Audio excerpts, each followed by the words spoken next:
Roxo Media House. A Signal 51 is police code for an investigation, a law enforcement proceeding that is a systemic and thorough attempt to learn the facts about a possible crime that is complex and whose facts and circumstances are generally hidden, at least initially, behind obstacles that can be coincidental and or man-made. Investigations methods are formal. I'm John Henry, a journalist. My partner is Jake White, a retired Fort Worth police sergeant. And together we examine the difficult cases of law enforcement, both in Fort Worth and around the region. This is Signal 51. The show is designed specifically for a more mature audience. Some of the content is graphic and is not intended for younger audiences.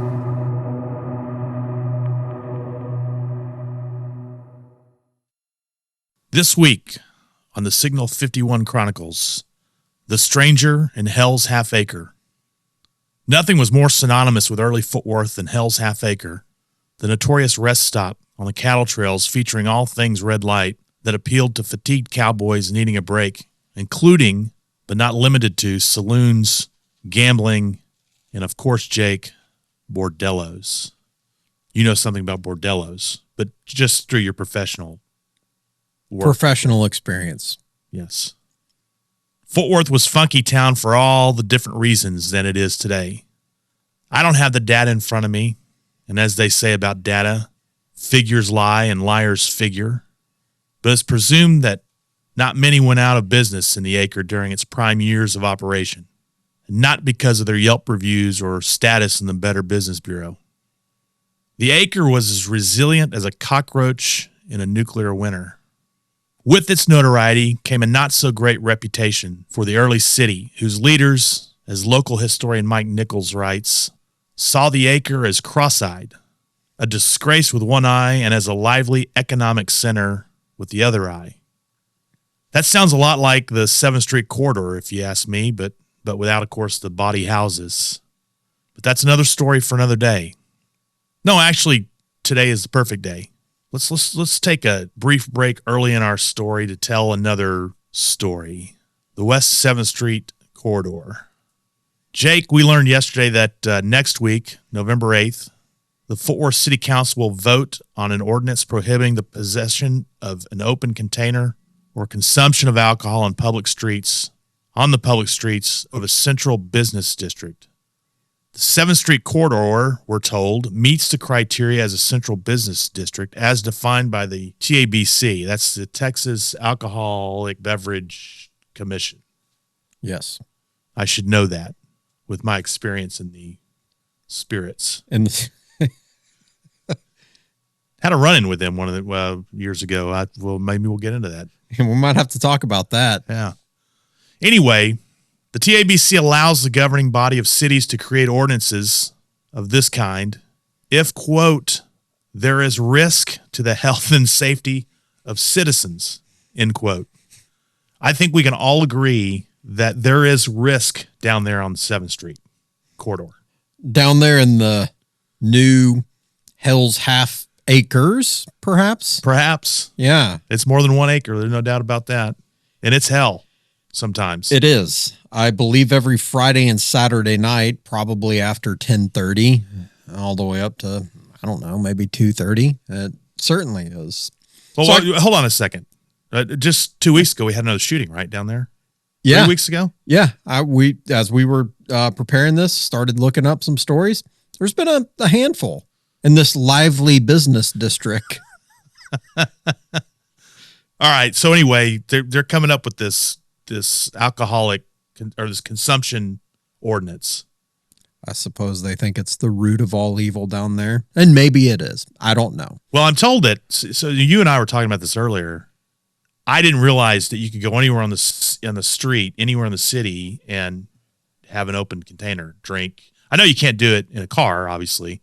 Right. But if I'm walking outside the street, just outside this window, I can have a 40 or... Yeah.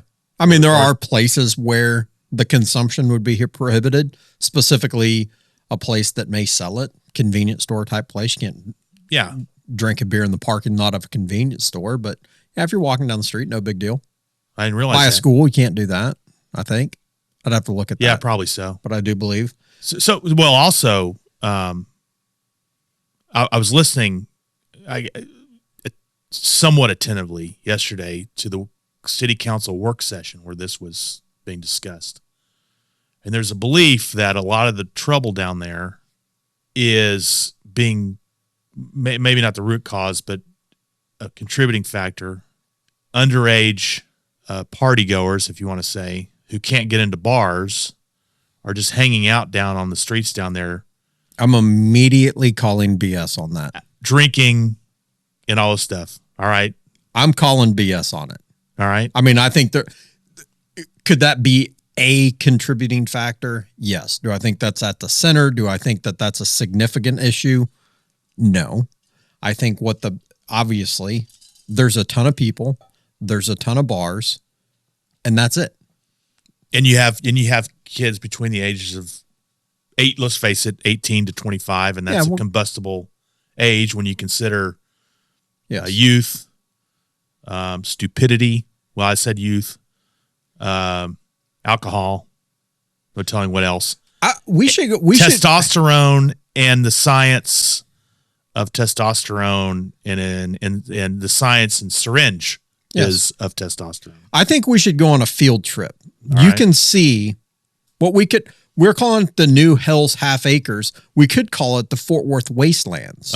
Okay. All right. We go the former land of Van Zant, where now is the prairie land. Yes. The Grand Prairie is now the wasteland. All right. Go ahead. Yes. We could go cruise through the various locations where people, the parking garages and the streets, and the list goes on. And what you see from those witching hours of 10:30 to 2:30. And you've been down there, you've seen it for years. Yeah. It is it's amazing. And not in a good way. It's actually unreal. So I did some research. I did some digging to see. Somebody does some digging around here. Yeah, exactly. Is this really a problem? I just dig holes. Anyway. Hey, they're good. They're what? I don't know. Okay, so from January 1st, 2022 to November 1st, 2022, Fort Worth PD has reported almost 930 arrests for public intoxication throughout the entire city. Okay. So we're pushing 1 million, big city. Mm-hmm. That's a decrease of 130 from the same time last year. Good news. When police reported a little over 1,000 arrests for public intoxication. And even more impressive, a decrease of almost 500 compared to the same time in 2019. Okay, hold on. Now we're only in November. We are only in November. We could have a big weekend down there. Yeah, we have a couple. Yeah, you're right. No, I would think that rate is down. I agree with you. Yeah, maybe it is. It might be. Obviously, I ruled out 2020 COVID year. Yeah. Dug a little deeper. I was curious about this old Hell's Half Acre. Now, albeit probably not in the exact confines, 1300 block of Houston. Maybe it's right there on the outskirts. I think it was like 1200 to 1289. Houston was Hell's Half Acre. 2022, 4 arrests for public intoxication. Now there's a big hotel down there, a little bit on the higher end. Yeah. Near the convention center. Near the convention center. So Hell's Half Acre has changed, or what was Hell's Half Acre. It is the convention center for the most part. Yeah. So, looked at the area, the West 7th business corridor area. Now, I just simply looked at the police beat. So the police beat's that small geographic area that encompasses all of that, all the bars, restaurants, etc. down there. So January 1st, 2022 to November 1st, 2022, that beat had over 1,384 criminal offenses reported.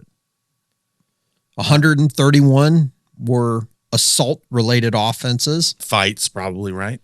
More than likely? Yeah, more than likely. Fights gone wrong. Sometimes fights in and of themselves are not necessary.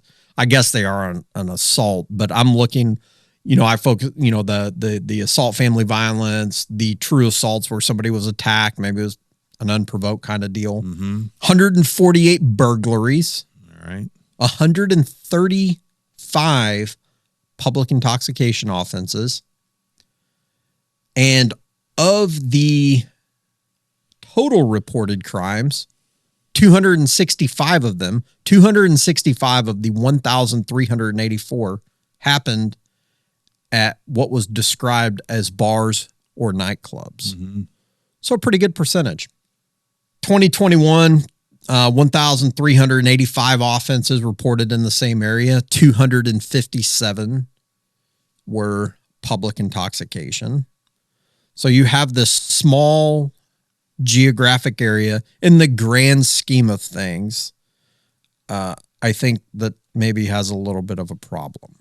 So this isn't, we're not saying, are we, that this is, that Fort Worth, that this West 7th area is unique. I mean, any city with a, what would you call this? An entertainment district? Yeah. A bar district? Yeah. Bar district, I think is the word. I mean, is it unique to Fort Worth? I would say the numbers are probably somewhat similar. If you were to go to Dallas or New Orleans or wherever. Well, let's face it. We could go a little bit further to the east to another entertainment district type area, and they probably have as many murders as they do public intoxications, at least according to the news. All right. It's day after day. So it's unique to Fort Worth. It's different for Fort Worth. And when you go down there after 10 o'clock, what you see, it's kind of unreal because we're not used to that here. I think the term wasteland is a fair description. So, and we're going to go down there one night and we're going to walk around. We might even take a camera down there. Yeah, we should. We're going to be dodging puddles of vomit, stepping over the passed out patrons who have left whatever bar, drinking establishment, and the list goes on. It's a unique experience. So, but you were calling BS on the need for this ordinance, or no, not necessarily that BS on the reason. I'm calling BS on the vast majority of problems. Or the center of it being underage drinking.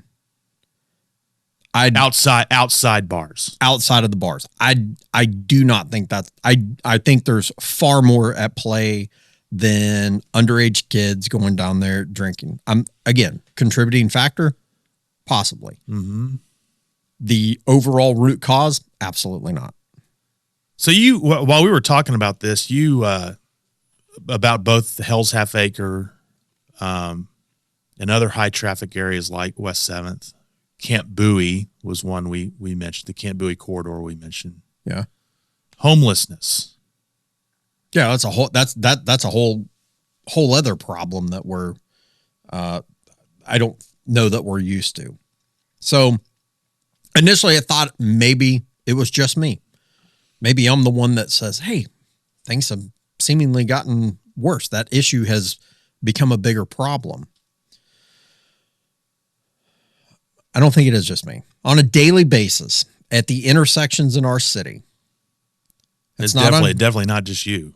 Yeah, well, I mean, 1, 2 people panhandling at the intersection, any of the big busy intersections. I thought there was supposedly an ordinance against that too. There is or was. I do know this. 10, 20 years ago, we didn't see it. Not at the level we see now. I mean, I think we could all agree. You drive up and down Camp Bowie or you drive up and down Hewlin. It's at every intersection pretty much. Yeah. Every major intersection. Yeah. That did not exist 20 years ago. Did not. You might have had your, 1 or 2 here and there, but not at the level it is now. Not even close to it. So it reminded me. I believe, I don't know, a month or 2 ago, we had a little chance run-in at a local convenience store on the way to work. Yeah. You departing for your day of writing and me selling houses. And we're standing in the parking lot. And we had the overly aggressive homeless guy come up to us. And mid-conversation, if you recall, he asks for a lighter.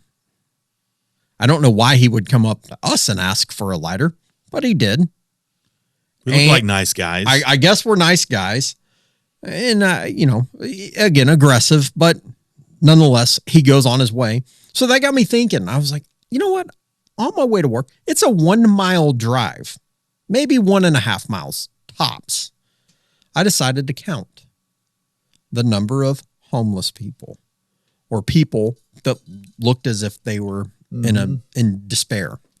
16 in that 1 mile drive going down probably the most famous street in Fort Worth, Texas. It's a big one. Yep. So doing some digging there. Q1 2019, according to the Tarrant County Homeless Coalition, 3,400 people were believed to be homeless. Here we are, Q4 2021, numbers jumped to 4,900. Now, how they collect those stats, I don't know. I know they attempt a census each year or periodically. I'm not sure what the time frame is. It's a problem on the rise. The city's on the rise, population, right? I get that. But at the end of the day, again, something that is unique to here. Going back to the New Hills half acre, the wastelands. I mean, it's different. So much so, the police department, they created a specialized unit to deal with homeless issues. They estimated that they'll receive over 1,000 complaints of homeless camps. I don't know that a homeless issue is far more than a police problem, significantly more. I don't know that it's a police issue necessarily. Well, and today now, what isn't today? As the Dallas police chief said a few years ago, we got to deal with this. We got to deal with every societal ill. Yeah, there's this concept where police think, hey, they need to become a jack of all trades, but the problem is they become a jack of all trades and a master of none when they take on too many tasks. And at the end of the day, obviously being part of the community is important, but enforcing the law is the paramount role of the police. Mm-hmm. I don't think it's anything more or anything less. Mm-hmm. The police aren't trained counselors. The police are not trained social workers. The police are not trained mental health experts. The police are there to enforce the law, but all of a sudden they get tasked with all these roles, and it's not fair to them, and it's not fair to the people that they serve, because when you go into the unknown, look at some of the tragic things that have happened, right? I mean, if there was maybe more systems in play to deal with the homelessness, to deal with the mental health issues, and the list goes on, then the police don't find themselves in that position of, something negative or the negative things that we do see too often. Well, it's a society. Homelessness is a societal issue we've been dealing with since at least the time of Christ, right? Because he talks about them and what, yes. So we're talking. Well, we reason tells us more than 2,000 years that we've been dealing with this, probably since the first camps at Mesopotamia or something. I don't know, but let me ask you this: so are they new units that the police have with bringing people on who deal with mentally challenged people instead of bringing the actual law enforcement in there? I forget they're called community something or another branch. You know what I'm talking about? So they have a couple. They have the homeless outreach. They have the unit that responds to the people that are having a mental health crisis. That's what I'm talking about. Yeah. So there's two. So there's one that's specifically for homeless. Right. Now they partner up with they may have the expert with them. But again, the problem, I think it's unfortunately so far gone that I don't know that a unit of, 8, 10, or 12 cops is going to do much to address that issue. Again, it's a much bigger problem. So, yeah, it is. I have a friend who's a teacher who teaches in that area, and he says every morning the old Zebo's golf course is just, it's like a hotel for. Oh, that's drive past there in the morning. Yeah, or drive past there at 7:00 at night. Yeah, it's just full of let's face it, sick people, really, when you get down to it. Unfortunately. Yeah. I don't, ultimately though, we're talking about Hell's Half Acre in the late 1800s. And here we are somewhat 120, a little more than 120 years later, same problems, same issues that seem to persist. And we just do the same thing. And I don't know that it's working necessarily. Well, let's get back to Hell's Half Acre. Let's do that. In its heyday, it was doing the city's reputation no good. While I was writing this, I recall a news incident when I was covering the city 10 or 12 years ago. The Super Bowl was coming to town. Packers and Steelers. In a noted business, shall we say the topless industry, wanted to put a club right outside the outskirts of DFW Airport. This business wanted to be up and running for the big game, or about, that week of the big game. Lots of potential customers coming into town for the Super Bowl. Mike Moncrief, then the mayor, screamed bloody murder over this. A strip club was not the portrait he wanted painted for Fort Worth as thousands taxied out of the airport toward Fort Worth. Personally, I'm not sure that wouldn't be a boost for the convention business, for example, but I don't know. I mean, you just imagine, hey, honey, I've got to go to this convention in Fort Worth. I hate it as much as you do. I'll be back on Thursday. Don't forget to feed the kids. Well, suffice it to say, if city leaders thought a topless club was bad for Fort Worth's reputation, they'd faint over what was going on in the Acre, where ironically, as we mentioned earlier, the convention center sits today.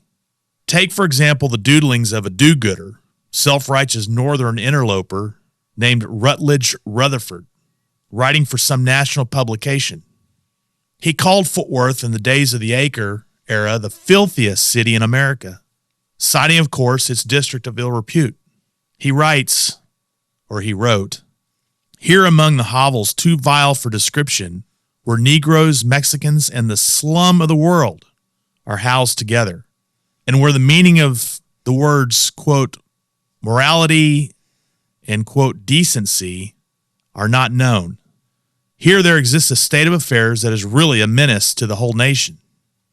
Jake, have you ever run across any guys named Rutledge Rutherford? Never heard of him. Me either. But in these parts, he's what we call a major league asshole, as George W. Bush would say. That's a fair statement for sure. Now, of course, that's not to say there weren't problems down in the Acre, where pistols were as prodigious as ladies of the night. The evangelical industry got a boost from it as preachers sought to save souls and shut down the debauchery altogether. Bill Fairley of the Star-Telegram years ago told a story of the police department, could have been the sheriff's department, I can't remember, deputizing the gun-toting Father Robert Nolan in order to protect the property at St. Patrick Catholic Church. Now, today that church is still there on Throckmorton. Yeah, it's Throckmorton. It's the cathedral of the Diocese of Fort Worth, which bordered the Acre district in those days. The good father, he was later distinguished as Monsignor, had the high school name for him, where legends, Jake, were raised and reared, yes. Anyway, the Nolan raised eyebrows when he gave Mary Porter, the Queen of Vice, the preeminent madam in the Acre, a full Catholic burial. Full Catholic burial, that is, with all the Catholic rites, just as any good Catholic, in full communion with the church would get. Mary operated brothels in the Acre for about 20 years. Police treated her leniently in, quote-unquote, enforcing ordinances against prostitution. As long as brothels didn't advertise, kept fighting to a minimum, and insisted on regular medical exams for their, shall we say, contract employees, they were allowed to operate with only an occasional arrest and court fine. Mike Nichols, the noted historian we referred to earlier, he notes that Mary Porter, who in one census listed her occupation as, quote, boarding housekeeper, was arrested 130 times, but never spent a night in jail. Mary likely knew some of Fort Worth's most prominent business leaders on a first-name basis. Another Fort Worth historian, Richard Seltzer, notes that Bill Ward, for example, the owner of the Fort Worth Cats and a city councilman, knew Miss Porter. There were others, including one with the surname of Fort Worth royalty, Daggett. Well, anyway, when Mary died in 1905, Father Nolan, as he was known then, gave her a full Catholic burial. Aha! Many cynics cried scandal, charging that Father Nolan must have been a client. More likely, she was a tither, this Catholic daughter of Ireland. Money will get you places, Jake, in all places. In all places, we know that, right? Mm-hmm. That's as old as the oldest profession. Yes. That or Father Nolan was merely doing what Jesus Christ would have done. While it's unlikely Mary Porter had any repentance on her deathbed, she could, after all, sin no more. Jake, let's talk about Oscar's Pub for a second. The home base for so many good people on the west side of Fort Worth, the birthplace of the Signal 51 Chronicles. Wasn't far from where we're sitting that Jake and I made our vows. Wait, what? No, where we fashioned the idea of what would become the Signal 51 Chronicles. And it's here, Jake, at Oscar's Pub, that you can drink the tastiest beverages with the friendliest people. Be nice or go home. That's the motto of Oscar's Pub. And that is Oscar's Pub, a true friend to the Signal 51 Chronicles. Located at 6323 Camp Bowie. All right. Touchy subject. Prostitution. Yep. Jake, you were on the force for 22 years, retiring as a sergeant. Yes. You spent some time in Vice. I did. We all know what Vice means. The underbelly of society. Investigating the underbelly, I think, is probably the best description. You've, first of all, you've run across your share of prostitutes. Yes. Both the kind that we joke about in Fort Worth on Rosedale. That's the joke for as long as I've been alive. Mm-hmm. And, of course, you have the higher-end prostitutes, right? The escorts and such. Yeah, I mean, they probably stay out of trouble for the most part. Yeah, I mean, I think ultimately you look at it as, you know, when you look at it from the street level, it's a quality of life issue in the sense that typically they're going to be in areas of lower socioeconomic status. Mm-hmm. But what happens with that, and this is an issue with all the vice-related crimes, and I'll go ahead and throw drugs in there, the hardworking people, I don't want to say the good people, but the hardworking people who just live there, whether it's due to financial constraints or it's where they grew up, they shouldn't be subjected to that debauchery. The underbelly, like you said. Yeah. I mean, it's not fair for them to walk out of their house or to drive to their local grocery store. Or their kids playing in parks. Or their kids playing in parks and have to deal with that. I mean, it's a touchy subject, if you will, in the sense of what is the solution? I think ultimately, in my experience, the vast majority, I would say over 90%, were partaking in that. There's a new term. Sex workers. Sex workers. The new term that I've heard is sex workers. Mm-hmm. So the problem is there is the element of a quality of life issue for the residents, but also the vast majority, like I said, I would estimate in my personal experience in investigating those crimes, over 90% of the sex workers were doing so because they had a drug addiction. Right. I was about to ask you that. It wasn't necessarily a, well, I guess maybe it is a survival mechanism. Yeah. Right. I mean, if they can't feed their addiction, then there's withdrawals and consequences of that. And they obviously can't work. And that's a hard one. That's a hard problem to solve because there's a underlying cause, but then also the police are the ones getting that call from the good, hardworking people that live in those areas saying, hey, do something about this. Mm-hmm. And this is the early 2000s, but I mean, it was 3, 4, 5 arrests a day, every single day that we would make. Did it have an impact? I mean, I think it addressed the quality of life issues in certain very small areas, a small, 4, 5, 6, 7 blocks of North Main, a one or two block area of East Lancaster by Riverside. And the impact was there just simply were not as many. They still existed. They were still out there, and we still got the calls every day. And I'm sure, here we are 20 years later, they probably still get these same exact complaints. They're justified complaints, right? Yeah. I mean, it's understandable. But again, going back to, it obviously doesn't work. The programs that are put in place, I mean, there's times where to me, they just seem like a front. I mean, if you're going to say, hey, we're going to help these people, we're going to try to find a cure to this problem, if you will, then it needs to be more expansive than what it is. And until that happens, I think 20 years from now, they're still going to have the same calls, the same problems, the same issues, the same residents are still going to have the same legitimate and justified complaints. So it's an unfortunate problem. It's a hard one. So what are your thoughts on, we're legalizing everything now. We're becoming this permissive state. When I say state, society. We're legalizing drugs is becoming a very popular theme. Yeah. I think Oregon has legalized everything. Yeah. The one on the forefront of everybody's mind is marijuana, of course. Mm-hmm. We can still be a civil society if we legalize marijuana, is the argument. Mm-hmm. What about prostitution?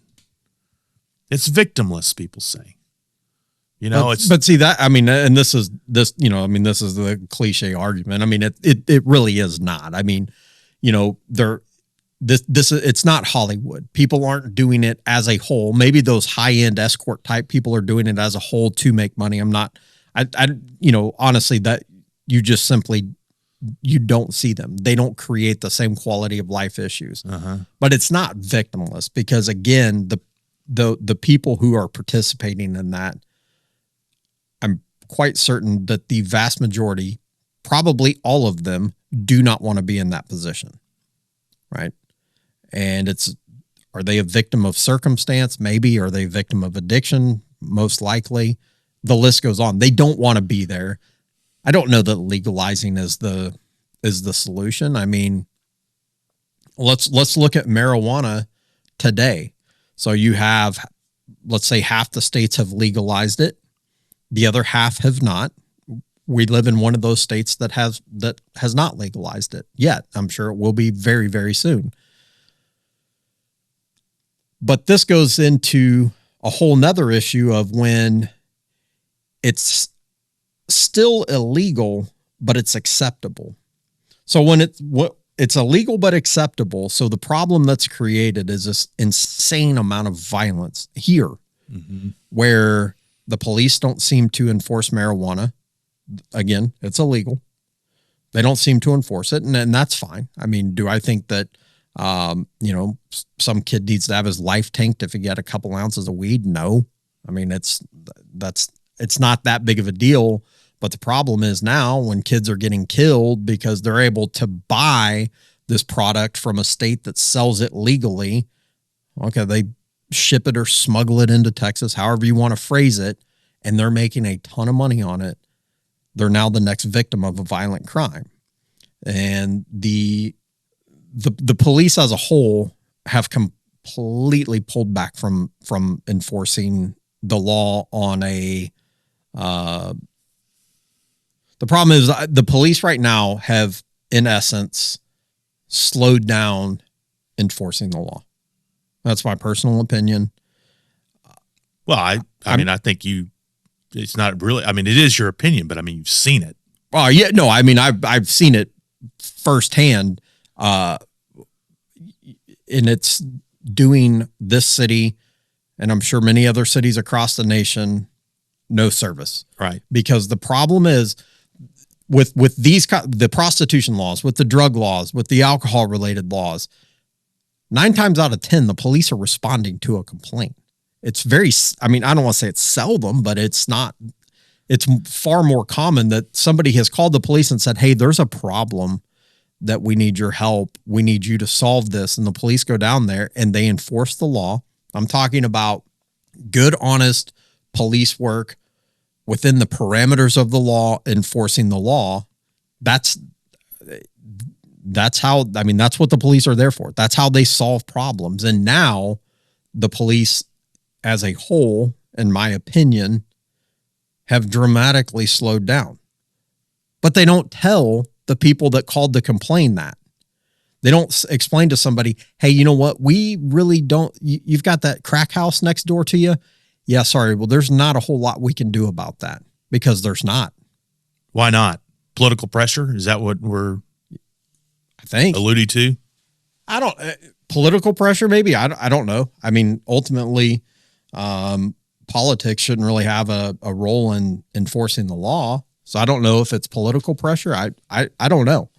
I mean, what I do know is that, again, it's slowed.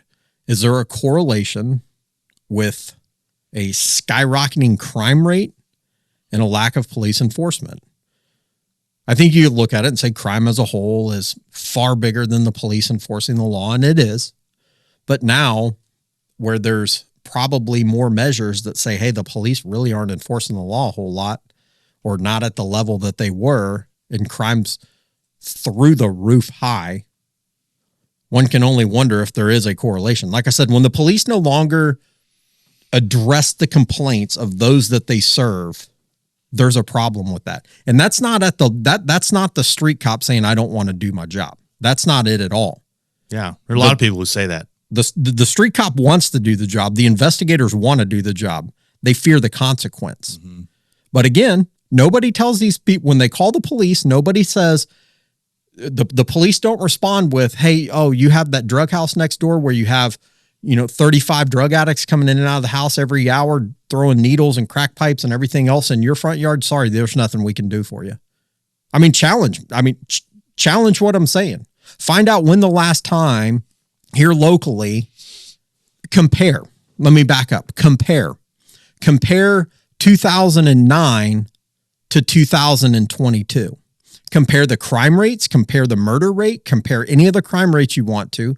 And I'm using a very narrow scope of saying drug enforcement on this, and then compare how often or how many drug arrests were made in 2009 compared to 2022, right? It's going to be significantly less, and the crime's significantly higher. 2009, it's going to be significantly more, and the crime's significantly less. I'm not saying that's the end all be all that solves all the crime. I am not saying that. I'm just simply saying that there is a correlation. When the police are fearful of doing their job, which is exactly where they're at now, look what happens. And again, it's not the street cop. And I mean, we brought up politics. I'm not saying this from a political perspective at all, because the one thing I do not in any way, shape, or form am I okay with, the cop who takes something too far or who does something, of course, completely insane. By all means, get rid of them, right? I mean, that's a complete injustice to the cops who are out there working hard, doing the right thing. Get rid of them. Makes it harder to do police. Makes it harder to do your job. Those guys do. It does. Yeah. But then where does that problem start? Who hired them? Right? I mean, there's that many slipping through the cracks? What's wrong with training? Is training the problem? Mm-hmm. I mean, has the culture been created to where absurd behavior is acceptable? Well, I mean, I couldn't tell you, but I couldn't believe that's the case. That rogue cops and that rogue cops are now the culture of the police departments. I don't believe that. No, it's not. It's not at all. I mean, are there isolated cases? Yes, 100%. I'm not going to dispute that. But it's not the culture. It's not the norm. It's not okay. Cops don't think it's okay. But the problem is we're talking about Hell's Half Acre. We're talking about the new Hell's Half Acres, if you will. There's a problem. I mean, those areas, Hell's Half Acre was out of control in 1897. I think it's safe to say the West 7th Business Corridor is out of control. Mm-hmm. I mean, explain the turnover down there. The only thing the only businesses that seem to thrive and survive are bars, which I'm fine with that. But if it is choking out other legitimate business, then that's a problem. Yeah. And it does seem to be on the south side of 7th Street where the problem's really concentrated. Yep. Do you want to hear my run in with a prostitute? Oh God. Yes. I was in New York City there with a group of guys for a game in old Yankee Stadium. And they were playing you're a baseball guy, so you can appreciate that part of this. I need a year. I need an era. 2005. Okay. That was actually, as a baseball guy, I think one of the weakest times of baseball. Could have been. Why do you say that? It just didn't do anything for me in the early 2000s. The teams really. I take that back. The year prior, the Red Sox Yankees playoff. Oh yeah, that's when the Red Sox won for the first time in 86 years. Yeah. 05 White Sox, I believe. Yeah, they won for the first time in 90 years or whatever. That's why I am not a White Sox fan. Yeah, that's kind of cool storylines though. Yeah, it is. Anyway, sorry. No, that's all right. So me and I should say a group of friends and I accompanied a group of friends to New York City to go see the Yankees and Red Sox. Nice. That's a very notable rivalry, as you know. And we all came on separate planes, and we met at this bar called Jimmy's Corner, somewhere in Midtown, if I remember correctly. Okay. And I think we were there the reason we picked it is because they had $2 drafts.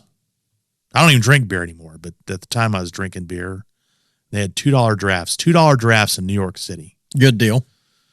Bar was really neat. If you're ever in New York, if you're ever down there, Jimmy's Corner, like our Oscar's Pub here in Fort Worth on 6323 Kent Bowie Boulevard, a very proud sponsor of ours.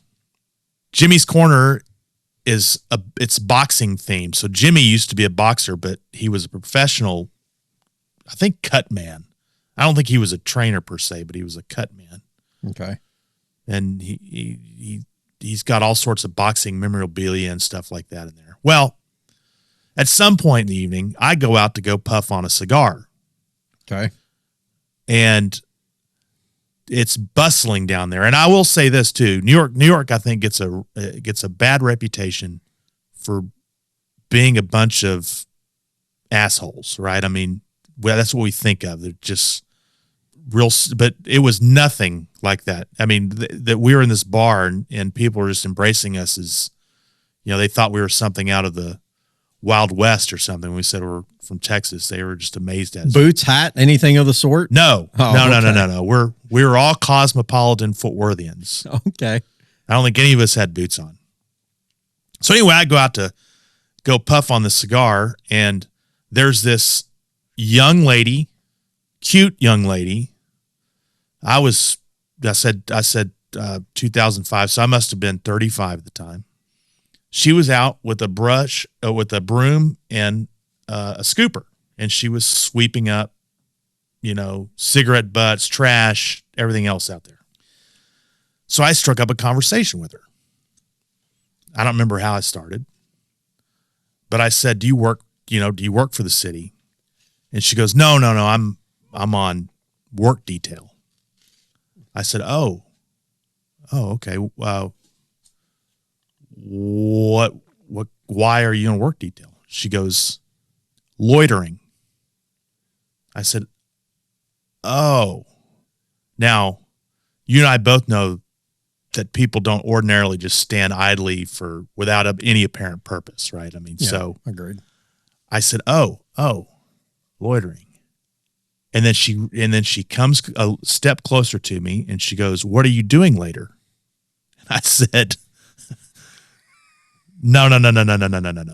Because in my mind, I'm thinking I've got the female vice officer, Vanna White, setting me up for something later in the evening. And I said, no.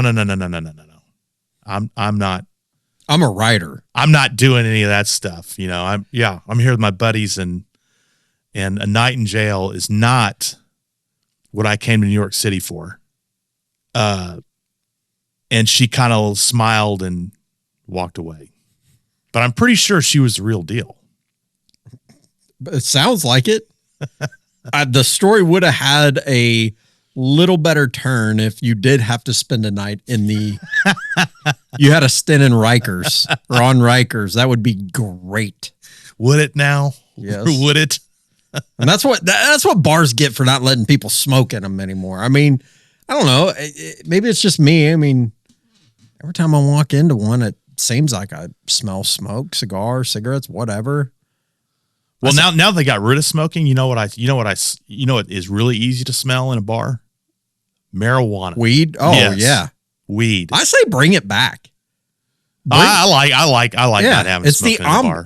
You like not having I like it? not having smoke in the bar. I say that. I mean, because you have to go home and delouse. Yes. You can't wear the jeans you wore the night before. No, you do that. Do you know that I think it's the CEO of Levi's? This is a true story, apparently. He's a CEO of Levi's or president of Levi's or chairman of the board or whatever. Hasn't washed his jeans in 20 years, supposedly. Says you don't need to. That's how hardy these things are. Pretty rank, if you ask me, but yeah, no, I'm not okay with that at all. But that brings us to another true story.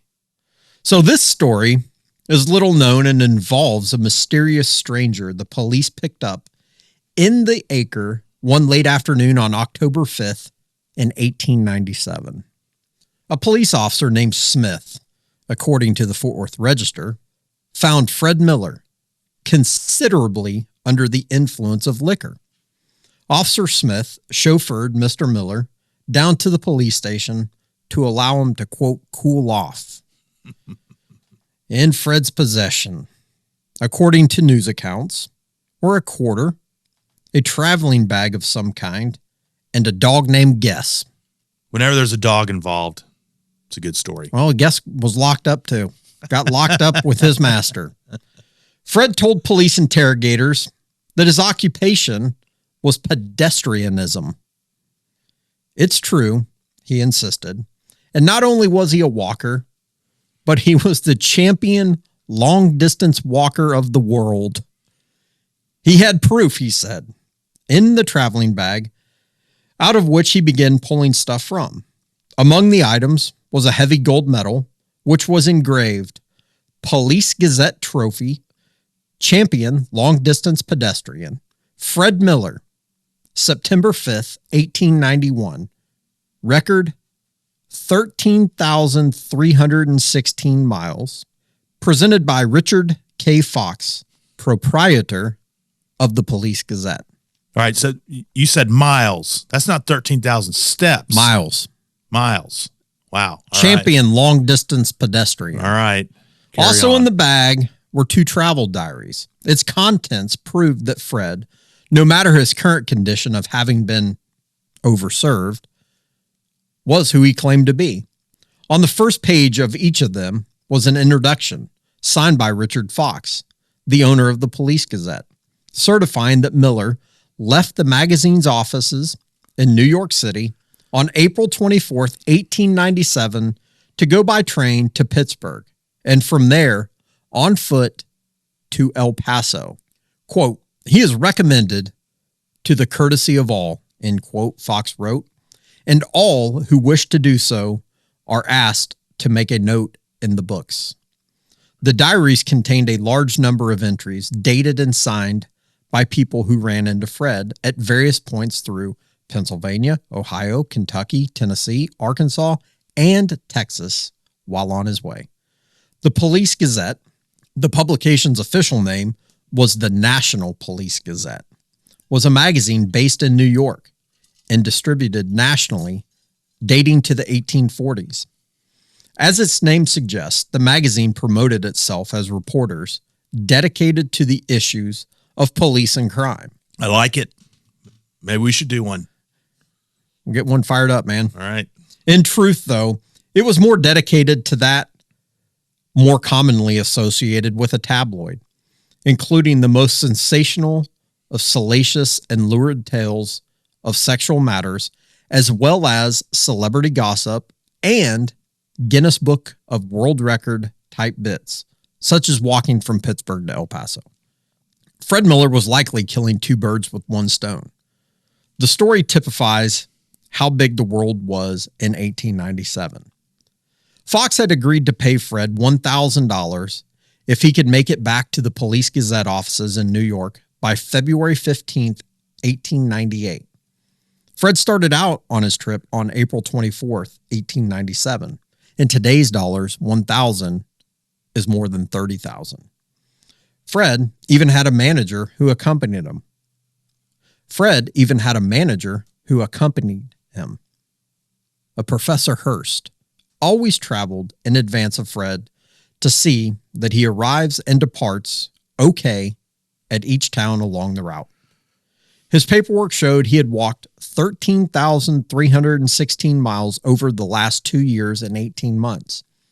In fact, he was also carrying a journal showing round trips on foot from San Francisco to New York to Jacksonville, Florida, and back, New York to Denver and back, New York to Portland, Maine and back, and now this one. It's no wonder he wanted a little recreation in the Acre. He needed to sit a bit and let his hair down. In reality, Fred was no stranger at all. Fort Worth police would have known all of this had they opened the newspaper 3 days before. In that day's edition was a report about Fred making a stop in Arlington, just down the road. Of course, in those days, Arlington might as well have been El Paso without a car, much less Highway 80, still 30 years in the distance, or the Turnpike. About the only excitement during the week was the arrival of Fred Miller, the world champion pedestrian, the Register reported, and his dog Guess. Fred's next stop was Fort Worth for a couple days of recreation. Recreation. Ho, ho, ho. As it turned out, Fred had a little too much recreation.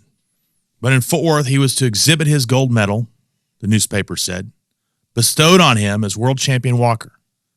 That story also noted that Fred made a living selling the photographs he took along the way.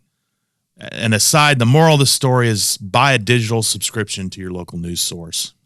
Do it now. It's cheap. It's important. Let the imagination run wild of the contents of Fred's 21st century Instagram account and what it might have shown of Hell's Half Acre before the law picked him up. Whether his run-in with the police in Fort Worth caused Fred any delay and cost him his $1,000 payday isn't known. A gentleman by the name of Dave Kunst, I hope I'm pronouncing that name correct. I hope you are. Of Minnesota, is the first person verified to have walked around the entire world, not including oceans, obviously. He did it in 4 years, from 1970 to 74, and like Fred, had a letter of recommendation he carried with him. This one that he carried attested to by Senator Hubert Humphrey.